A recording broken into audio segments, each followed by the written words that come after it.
हाय दोस्तों, आज हम ना बहुत ही इंटरेस्टिंग चीज़ सीखने जा रहे हैं जो कि आपके प्रोग्राम में बार-बार आता है, जिनको आप लूप्स नाम से जानते हो।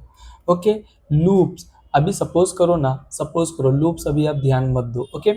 सपोज़ करो कि आपको ना किसी भी प्रोग्राम के अंदर कोई स्टेटमेंट सेम चलानी है। जैसे कि सपोज़ करो ना कि जो आपका नाम है, जैसे आपका नाम एसओपी अनफा है, मुझे ना 10 बार प्रिंट करनी है। क्या प्रिंट करना है? अनफा को 10 बार प्रिंट करना है। 10 बार अनफा प्रिंट करना है तो मुझे क्या करना पड़ेगा? एसओपी में सिस्टम डॉट आउट प्रिंटलन अनफा लिख रहा हूँ। मैं फिर से एसओपी और फिर से अनफा,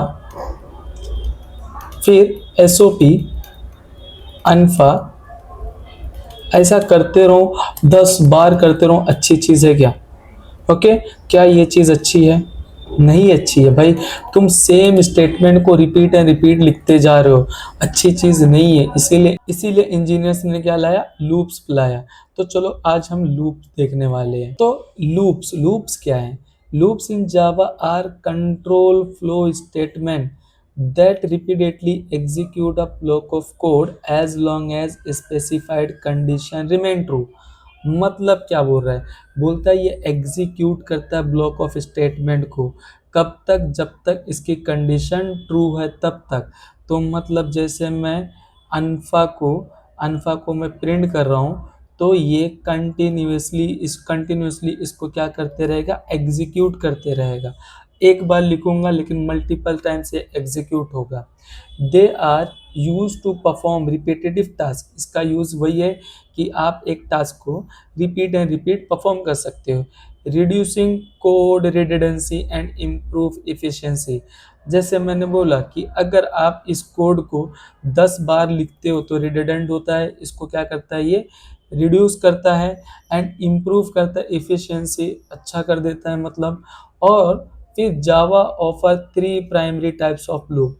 3 टाइप्स के लूप है। एक होता है हमारे पास फॉर लूप, एक होता है हमारे पास वाइल लूप और तीसरा होता है हमारे पास डू वाइल लूप। ओके, इन 3 टाइप्स के लूप्स का आप यूज कर सकते हो किसी भी रिपीटेटिव टास्क परफॉर्म करने के लिए।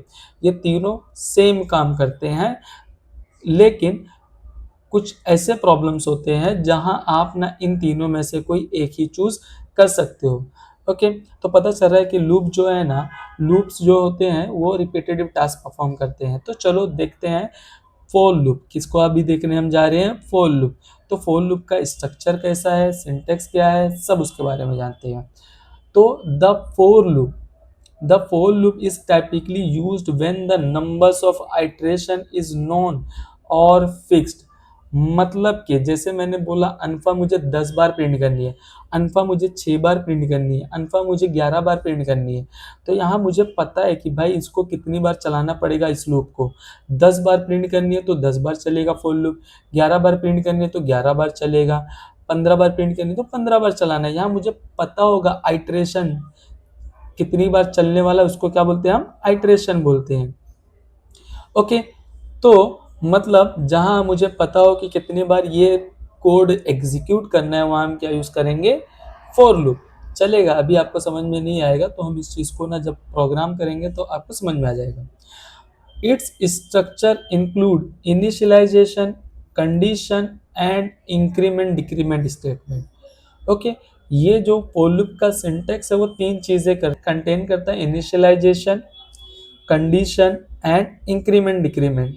ओके, तो ये कैसे परफॉर्म होते हैं चलो मैं इसको बताता हूँ। सबसे पहले क्या होता है पता है? सबसे पहले होता है इनिशियलाइजेशन। इनिशियलाइजेशन क्या होता है बताऊंगा। किसी भी वेरिएबल को इनिशियलाइज करना यानी वैल्यू देना, इसको बोलते हैं इनिशियलाइजेशन। फिर जाएगा ये कंडीशन के पास चेक करने। कंडीशन आपने इफ में भी देखा होगा और यहाँ पे भी। तो जो कंडीशन होती है वो हम अपने हिसाब से बना लेंगे।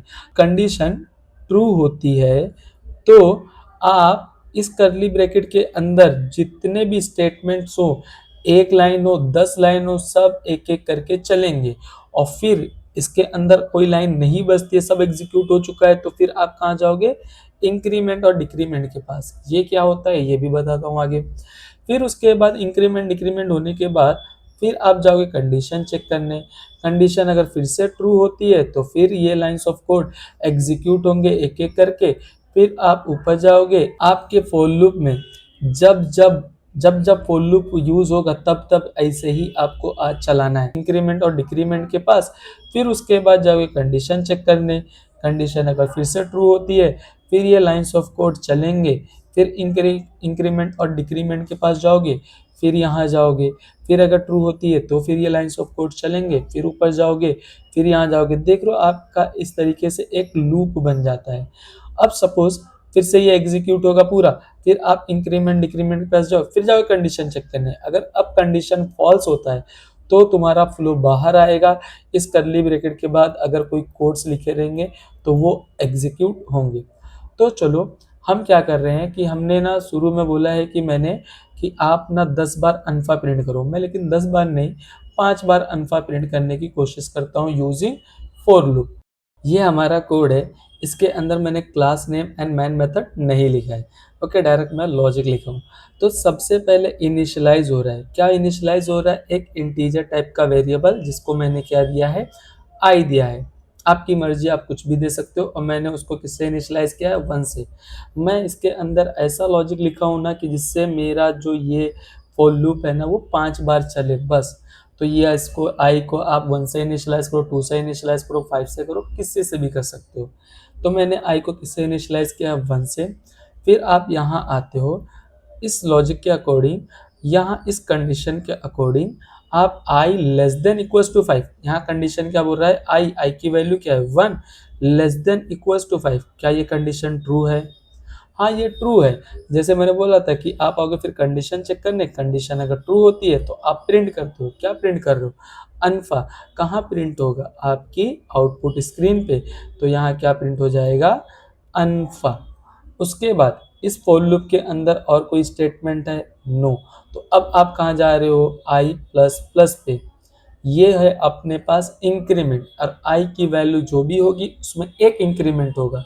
तो आई की वैल्यू हमारे पास अभी क्या है? 1। तो अब क्या हो जाएगी? 2।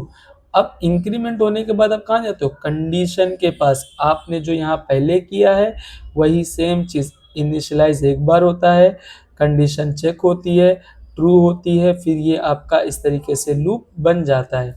यहाँ पे भी हम सेम वही करने वाले हैं। आई की वैल्यू 2 हुई, फिर यहाँ जाओगे आई लेस देन इक्वल्स टू 5। आई की वैल्यू अभी क्या है? करंट टाइम पे 2 है। 2 less than equals to 5। Condition क्या आ रही है? फिर से ये ट्रू आ रही है। तो आप ट्रू आ रही है तो फिर आप अंदर घुसोगे, एक ही लाइन लिखा हुई प्रिंट कर रहा है। क्या प्रिंट कर रहा है? अनफा। तो यहाँ प्रिंट हो जाएगा अनफा। फिर ऊपर जाओगे, आई प्लस प्लस। अब आई की वैल्यू 2 थी, अब क्या हो जाएगी? 3। फिर यहाँ जाओगे कंडीशन के पास। कंडीशन क्या बोल रहा है? 3 less than equals to 5। True. फिर से यहाँ ट्रू होगा, फिर आप अंदर आओगे, क्या प्रिंट हो रहा है? System dot dot print L N अनफा। तो यहाँ प्रिंट हो जाएगा अनफा। फिर ऊपर जाओगे, आई प्लस प्लस। आई की वैल्यू 3 थी, अब हो जाएगी 4। फिर यहाँ ये आई प्लस प्लस होने के बाद 4। 4 के बाद यहाँ कंडीशन चेक। कंडीशन क्या बोल रहा है? 4 less than equals to 5। True. फिर अंदर आएगा, प्रिंट हो रहा है अनफा। फिर ऊपर जाओगे, आई प्लस प्लस। आई की वैल्यू 4 थी, अब हो जाएगी 5। फिर यहाँ जाओगे कंडीशन चेक करने, 5 less than equals to 5। True. अंदर आओगे, प्रिंट हो रहा है क्या? अनफा। फिर ऊपर जाओगे, आई प्लस प्लस। अब आई की वैल्यू हो जाएगी 6। 6 less than equals to 5। 6 less than equals to 5 क्या हो जाएगा? फॉल्स। और इसके नीचे हमने कोई स्टेटमेंट नहीं लिखा है तो ये क्या हो जाएगा हमारा? इस तरीके से चलेगा। और इस क्राइटेरिया को याद रखना है हमेशा। ओके, यहाँ एक बार इनिशियलाइज होगा, कंडीशन चेक होगा, चेक हुआ, ट्रू हुआ तो ये पूरा अंदर जाएगा, फिर ऐसा ऐसा चलते रहेगा जो अभी हमने किया है। तो चलो हम इसका कोड देखते हैं। तो ये हमारा कोड है। हम इसको क्या करते हैं? पहले कंपाइल करते हैं। कंपाइल के साथ जावा सी, क्लास नेम क्या है? मेन है, डॉट जावा। ये कंपाइल हुआ, उसके बाद हम इसको रन कर लेते हैं, जावा और फिर मेन। तो यहाँ देखोगे अनफा 1 बार, 2 बार, 3 बार, 4 बार, 5 बार प्रिंट हुआ। सपोज करो मैं आई की वैल्यू 1 से ना स्टार्ट करूँ, 5 से स्टार्ट करता हूँ और मैं चाहता हूँ अभी मेरा फॉर लूप जो है ना 5 बार चले। तो मैं यहाँ क्या लिख दूंगा पता है? 9 लिख दूंगा। 5 के लिए चलेगा, 4 के लिए 5 के लिए चलेगा, 6 के लिए चलेगा, 7 के लिए चलेगा, 8 के लिए चलेगा एंड 9 के लिए चलेगा। तभी भी आपका जो फॉर लूप है ना 5 टाइम ही चलेगा। तो देख लो एक बार, कंपाइल किया हमने, इसको फिर से रन किया तो रन हो गया अल्फा 5 बार। ओके, इसी तरीके से अगर मैं यहाँ 10 डालता हूँ तो आप यहाँ क्या डाल दोगे, 14 डाल दो। कंट्रोल एस करके सेव कर लो, फिर आप इधर आ जाओ, कंपाइल कर लो और फिर रन कर लो। देखो अभी 5 बार